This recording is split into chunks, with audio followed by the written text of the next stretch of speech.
কড়া নজরদারি আর ইসরায়েলের হুঁশিয়ারি সবকিছুকে বুড়ো আঙুল দেখিয়ে মহাকাশের বুক চিরে উৎক্ষেপণ হলো ইরানের 3টি কৃত্রিম উপগ্রহ। মস্কোর বন্ধুত্বের হাত ধরে নিষেধাজ্ঞার শিকল ভেঙে নিজেদের শক্তিমত্তার এক নতুন বার্তা দিল তেহরান। কিন্তু কেন এই মহাকাশ অভিযান নিয়ে কাঁপছে ওয়াশিংটন ও তেল আবিব? কৃষি গবেষণার আড়ালে কি লুকিয়ে আছে কোনো গোপন সামরিক লক্ষ্য? বিস্তারিত জানবো আজকের বিশেষ প্রতিবেদনে।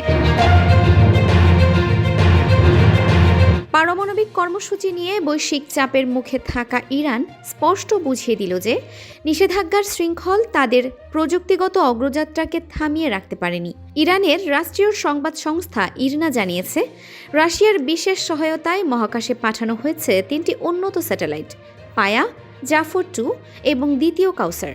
রাশিয়ার শক্তিশালী লঞ্চার ব্যবহার করে এগুলোকে পৃথিবীর নিম্নকক্ষে স্থাপন করা হয়েছে। বিজ্ঞানীদের দাবি, এই স্যাটেলাইটগুলো মূলত কৃষি, প্রাকৃতিক সম্পদ এবং পরিবেশ পর্যবেক্ষণের কাজে ইরানকে গুরুত্বপূর্ণ ডেটা সরবরাহ করবে।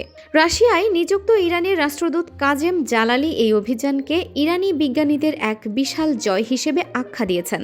রাষ্ট্রীয় টেলিভিশনে দেওয়া এক সাক্ষাৎকারে তিনি জোর দিয়ে বলেন, কঠোরতম নিষেধাজ্ঞা ও হুমকির মধ্যেও এই স্যাটেলাইটগুলো ইরানি বিজ্ঞানীরাই নকশা এবং তৈরি করেছেন। এই সফল উৎক্ষেপণ প্রমাণ করে যে রাশিয়ার সাথে ইরানের মহাকাশ বন্ধুত্ব এখন এক নতুন এবং উচ্চতর স্তরে পৌঁছেছে। 2022 সালে ইউক্রেন যুদ্ধের সূচনার পর থেকেই ইরান ও রাশিয়ার বন্ধুত্ব এক নতুন উচ্চতায় পৌঁছেছে।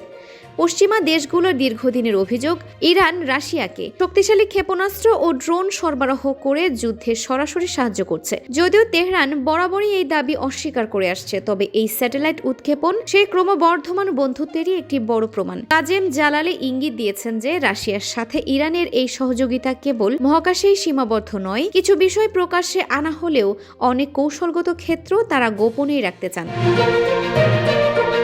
রাশিয়ার সহায়তায় ইরানের এই মহাকাশ বিজয় কি তবে নতুন কোনো আঞ্চলিক স্নায়ুযুদ্ধের সূচনা? নিষেধাজ্ঞার মুখে এই অগ্রগতি কি পশ্চিমা বিশ্বের জন্য একটি বড় কূটনৈতিক পরাজয়? আপনার মূল্যবান মতামত আমাদের কমেন্ট বক্সে জানান।